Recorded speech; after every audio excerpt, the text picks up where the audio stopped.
Bonjour à tous, bienvenue dans cette vidéo sur les données personnelles. Une question d'actualité puisque aujourd'hui les systèmes d'information grandissent en taille de manière exponentielle, notamment aidés par le développement des objets connectés. C'est-à-dire que tout ce qui est montres connectées par exemple vont permettre de saisir, collecter et traiter des volumes de données de plus en plus importants. Et du coup se pose la question plus précisément des données personnelles et du cadre juridique. Très rapidement, on va se poser la question de quelles sont les données concernées lorsqu'on parle de données personnelles. Prenons une personne physique. Ces données personnelles sont les données à caractère personnel, DCP, sont les informations qui vont permettre d'identifier, donc d'identifier cette personne physique, soit directement ou indirectement. On va rentrer un petit peu dans le détail. Dans les données personnelles directes, on a très classiquement le nom, prénom, la photographie du visage, les données biométriques, c'est-à-dire tout ce qui est empreinte ou iris. Ça, ce sont des données personnelles. Donc elles vont rentrer sous la réglementation relative aux données personnelles. Par contre, on va avoir des données personnelles indirectes. C'est-à-dire que le numéro de sécurité sociale, le lieu et date de naissance, le pseudonyme, notamment sur un service en ligne, ou le numéro de téléphone, sont des données personnelles indirectes.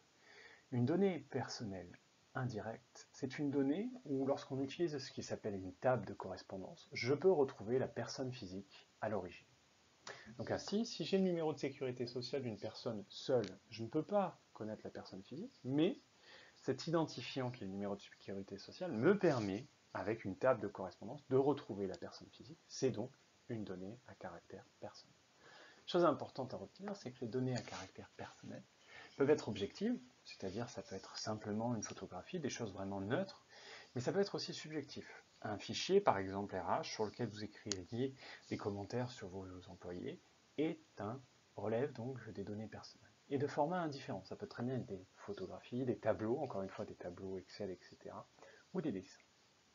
Ce qui va être important lorsqu'on parle de données à caractère personnel, c'est qu'il y a une autre dimension. C'est-à-dire, on parle de données à caractère personnel, et dans les données à caractère personnel, il y en a des très spécifiques. Ce sont les données sensibles. Une donnée sensible, c'est une donnée qui va faire apparaître directement ou indirectement les origines raciales, ethniques, opinions philosophiques, religieuses, l'appartenance syndicale, ou tout ce qui va relever par exemple de l'appartenance, le domaine génétique. Le traitement est interdit de base. Alors bien évidemment, la loi prévoit certains cas où, par exemple, des organismes publics, dans le cadre de missions d'intérêt général, une association religieuse philosophique peut stocker et gérer ces données personnelles sensibles donc là, mais de manière générale, pour la majorité des organisations, les données sensibles ne peuvent pas être traitées. Peu à peu, en parlant de données personnelles, on arrive donc à la question qui est un petit peu comment les données personnelles, la caractéristique, lorsque vous, en entreprise, vous allez réfléchir au contrat. On le voit bien sur le schéma, il y a donc la personne physique, donc on a parlé de ces données à caractère personnel, ou éventuellement, dans certains cas, des données sensibles, que je peux être amené à manipuler ou non, selon le cadre de la loi. Et on se pose donc la question suivante. La loi définit le fait que de manipuler des données personnelles, c'est un traitement. C'est-à-dire toute opération que vous allez faire sur des données personnelles, on va faire par exemple une collecte, un traitement automatisé, par exemple pour envoyer des SMS, ou simplement on va redistribuer, ou on va modifier, c'est un traitement, on regarde la loi. Donc, se pose la question, qui est responsable du traitement? Très classiquement, le responsable du traitement est souvent le président d'une organisation, le maire d'une commune, le PDG d'une entreprise. Et donc, cette personne-là, ce responsable du traitement, va avoir un certain nombre d'obligations. Une des obligations, c'est qu'il doit tenir un registre de traitement qui va donc détailler la finalité, pourquoi il a ces données-là, quels sont les traitements qu'il opère dessus, quel est l'objectif recherché derrière, quels sont les moyens, et quelle est enfin la durée de conservation. Ce registre de traitement est un document très important qui doit être tenu donc avec beaucoup d'attention. La CNIL, en ligne, on va en reparler, propose déjà des modèles par défaut qui peuvent vous aider. Alors justement, comment peu à peu, quels ont été les textes réglementaires qui encadrent aujourd'hui la loi, les données personnelles? Tout commence le 6 janvier 1978 en France avec la loi informatique et liberté. L'objectif de cette loi est de protéger les citoyens sur leurs données personnelles. C'est-à-dire, on parle à cette époque-là de personne fichée. Dès que vos données personnelles sont gérées par un responsable de traitement, vous avez un certain nombre de droits. Et donc, la loi informatique et liberté en 1978 crée notamment la Commission nationale de l'informatique et des libertés, la CNIL, qui est une autorité indépendante. La CNIL est une autorité très importante puisqu'elle va exercer un certain nombre de missions. Donc, les 17 membres nommés par la CNIL sur 5 ans vont avoir en charge de conseiller et réglementer. La CNIL conseille notamment tout ce qui va être personne fichée, de manière individuelle. Elle va les aider quant à l'exercice de leurs droits, on en reparle dans quelques instants, mais elle va aussi aider les entreprises, c'est-à-dire les entreprises qui opèrent des traitements, la CNIL les aide à être en conformité au regard de la loi. Deuxième mission importante, c'est anticiper et innover.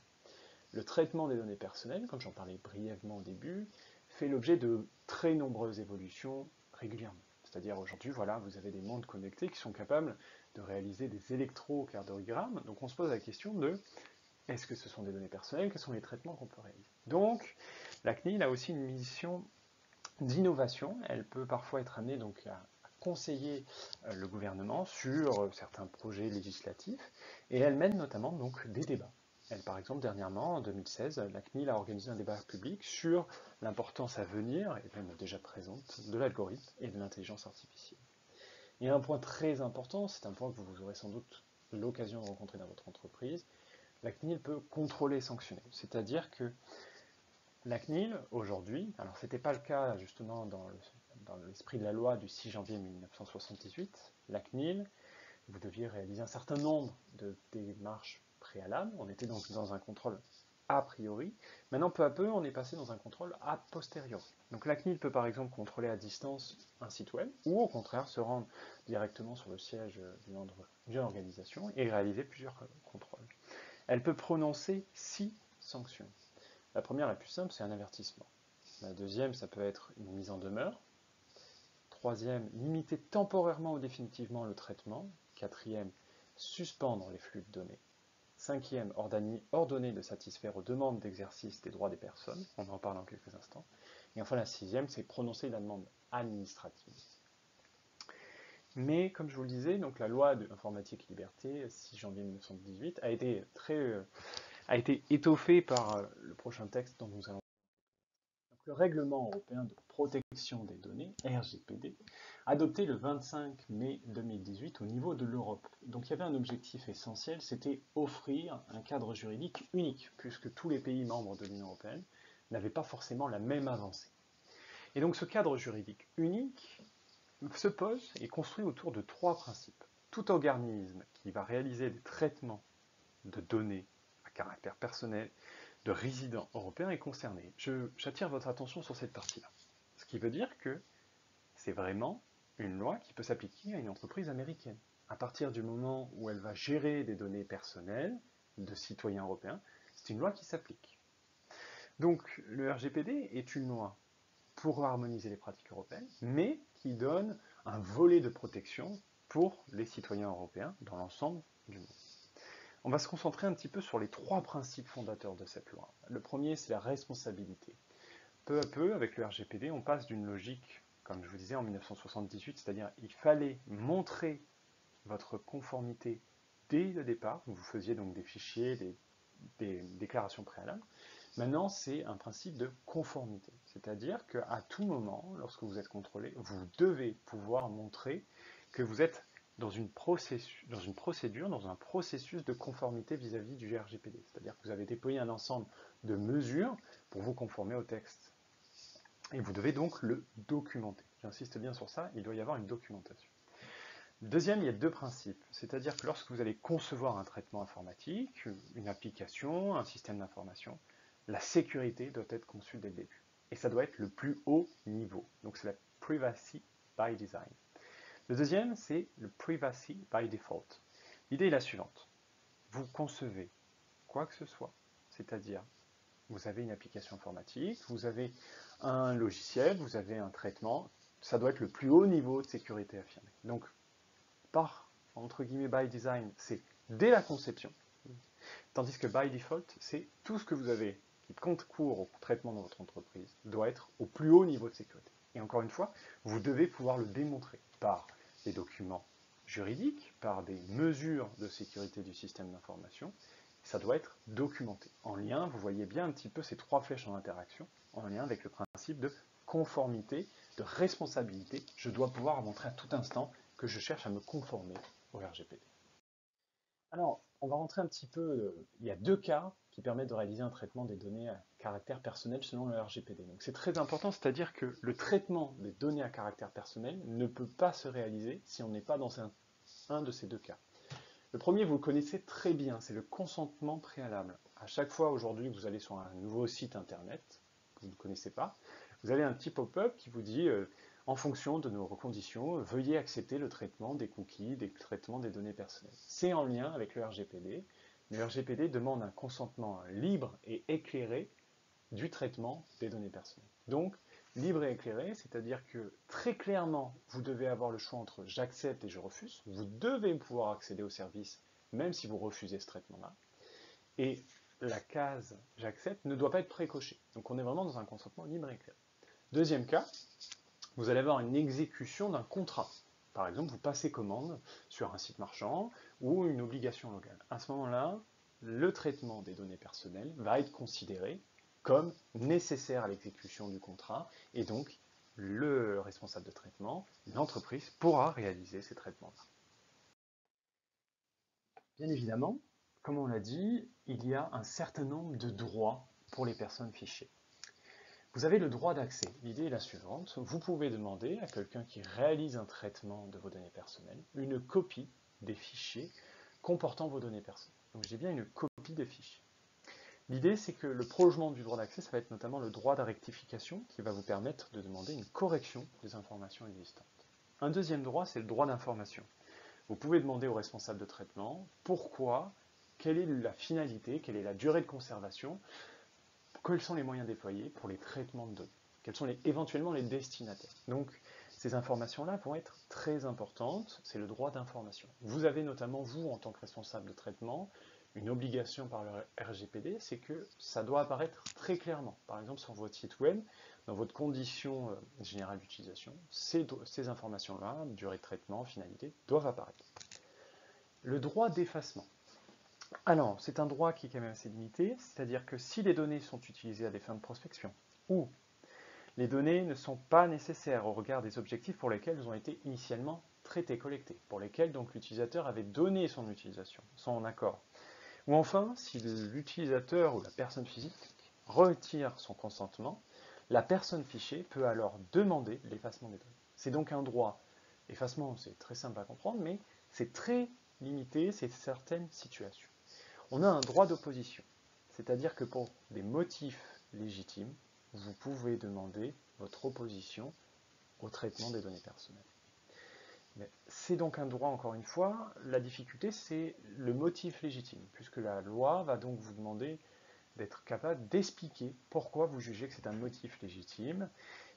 En cas de droit d'opposition sans justification, vous ne pouvez pas l'exercer. Donc il y a toute la question du motif légitime. Qu'est-ce qu'on pourrait considérer, selon certains cas, comme un motif légitime? Enfin, deux droits, donc les deux derniers. Le droit à la portabilité, qui est un droit assez intéressant, qui a été introduit par le RGPD, puisque les autres sont quand même des droits qui existent historiquement depuis un certain temps. L'idée c'est la suivante, c'est que les personnes vont avoir le droit de récupérer une partie de leurs données que vous avez fournies sur un site, par exemple sur une plateforme de streaming en ligne, sur un réseau social, et vous allez pouvoir les récupérer dans un format ouvert et lisible par une machine. Ce droit est très intéressant puisqu'il va vous rendre possible le changement de plateforme, mais de manière très simple. Il considère qu'en fait les données personnelles que vous faites, c'est-à-dire tout ce qui est playlist par exemple sur un site de streaming en ligne musical, vous appartiennent, et donc vous devez pouvoir facilement les récupérer et les implémenter sur un autre site. Enfin, le dernier droit, c'est le droit de déréférencement. C'est pour ça que je ne l'ai pas surligné, puisque les 5 premiers droits, vous aurez à les gérer dans une entreprise et à mettre en place des procédures, des processus pour cela. Le droit de déréférencement, l'idée est la suivante, c'est que je demande à un moteur de recherche d'arrêter de faire apparaître dans ses pages de résultats certaines recherches qui me portent atteinte. Il ne s'agit pas d'un effacement, c'est juste que le moteur de recherche arrête de classifier, de ranger, de faire apparaître ces résultats. Et donc si je vais toujours sur le site, par exemple, les photos compromettantes, ils seront toujours, mais juste Google, si je tape certains mots-clés, ne fera plus apparaître, par exemple, nom, prénom, ne fera plus apparaître cette photo gênante. Bien, il y a une autre dimension, une autre mesure très importante avec le RGPD, c'est le délégué à la protection des données, donc en anglais on parle de DPO. C'est le sigle qu'on retient généralement lorsqu'on lit des textes à ce sujet. Le DPO était très important, il est très important à plusieurs titres, puisque déjà la première chose c'est se poser la question, est-ce qu'il est nécessaire dans mon organisation d'en nommer un? Alors, les conditions sont les suivantes. Elle est obligatoire, sa désignation, si c'est une autorité ou un organisme public. Les organismes, deuxième cas, les organismes dont les activités de base les amènent à réaliser un suivi régulier et systématique des personnes à grande échelle, obligation. Les organismes, troisième cas, dont les activités de base les amènent à traiter à grande échelle des données sensibles ou relatives à des condamnations pénales et infractions, doivent aussi avoir un DP. En dehors de ces cas, mais comme on peut le voir, rien qu'avec le deuxième cas, c'est quand même, il y a beaucoup d'entreprises qui vont être considérées. C'est une nomination qui est recommandée. Alors, le DPO n'est pas forcément quelqu'un d'entreprise. Ça peut être quelqu'un d'une structure externe et le DPO peut être mutualisé, c'est-à-dire partagé par plusieurs filiales du même groupe. Les missions du DPO, elles sont simples. Il va, dans un premier temps, s'occuper d'informer, conseiller et former le responsable de traitement. Donc il y a vraiment une mission de conseil, d'accompagnement du responsable de traitement. Il va aider à vérifier la conformité de l'organisation. Donc c'est lui qui va aider à la documentation, à la rédaction des processus, des procédures, de la cartographie finalement des données dans l'entreprise. Et il va être un interlocuteur privilégié de la CNIL. Dernière chose qui est importante, c'est qu'il y a dans la loi une obligation de formation du DPO. Le DPO doit à la fois avoir des compétences techniques, mais aussi juridiques. L'entreprise auquel le DPO appartient doit être régulièrement formée. Enfin, dernière chose, le DPO est tenu à la confidentialité quant aux missions qu'il exerce. Un dernier point important du RGPD, c'est la sous-traitance, c'est-à-dire que autant les textes précédents n'étaient parfois pas clairs sur le rôle du sous-traitant, le RGPD est très clair. Lorsqu'on analyse une situation manipulant des données personnelles, vous avez le responsable de traitement qui réalise un traitement sur les données personnelles, et si ce responsable de traitement passe un contrat de sous-traitance, par exemple de son système d'information, une base de données, des serveurs qui vont réaliser donc des traitements sur les bases de données, etc., le sous-traitant fait intégralement partie, il est co-responsable du traitement. Et donc, il y a ce contrat de sous-traitance, le sous-traitant, il a une obligation de conseil sur le RGPD auprès du responsable de traitement. Par exemple, il va dire, s'il vous plaît, faites la mise à jour, parce que c'est une obligation au niveau du privacy by default. Voilà. Ils sont, donc j'insiste bien, responsables conjoints du traitement. Et en cette vertu, le sous-traitant doit donc tenir un registre des activités qui vont être effectuées pour le prestataire, pour le client, c'est-à-dire le responsable de traitement. Donc, c'est très important. Ce qui va être important, encore une fois, c'est que donc, ces sous-traitants, qui sont souvent des prestataires de services informatiques, des intégrateurs de logiciels, sécurité informatique, ingénierie en informatique, il y a l'obligation de conseil, comme on en a parlé il y a quelques instants, mais il y a aussi une idée suivante, c'est que le RGPD encadre ces relations-là. Et donc ça doit, par exemple, vous voyez, il y a écrit contrat de sous-traitance. Toutes les obligations dont j'ai parlé doivent apparaître directement dans le contrat. Par exemple, une des mentions qui doit apparaître, c'est que le sous-traitant doit présenter des garanties quant au respect des exigences du règlement général des données personnelles, de protection des données. Le sous-traitant ne peut pas, par exemple, recruter un autre sous-traitant sans autorisation écrite du responsable. Et enfin, la prestation de sous-traitance doit faire l'objet d'un contrat qui précise les obligations du sous-traitant. Bien, dernière chose, la partie un petit peu douloureuse, c'est-à-dire que quels sont les textes réglementaires. On est toujours sur le règlement européen de protection des données. Comme je vous avais dit tout à l'heure, il y a 6 dimensions. La CNIL, c'est elle qui va être en charge des sanctions. Elle peut mettre l'avertissement, mise en demeure. Je vais juste m'attarder sur le dernier cadre, c'est-à-dire que selon la gravité, on est bien d'accord, selon la gravité, par exemple, non-respect du consentement, non-traitement litigieux, c'est-à-dire vous demandez à vos utilisateurs, personnes fichées, de donner leurs données personnelles, vous annoncez une finalité, finalement vous en faites une autre, vous pouvez être donc sanctionné. La plus grosse sanction maximum 20 millions d'euros ou 4% du chiffre d'affaires mondial, sachant que c'est le plus gros montant des deux qui sera retenu. Autre chose, la loi française notamment fait que le responsable de traitement peut être sanctionné pénalement jusqu'à 5 ans d'emprisonnement et aussi donc 300 000 euros d'amende.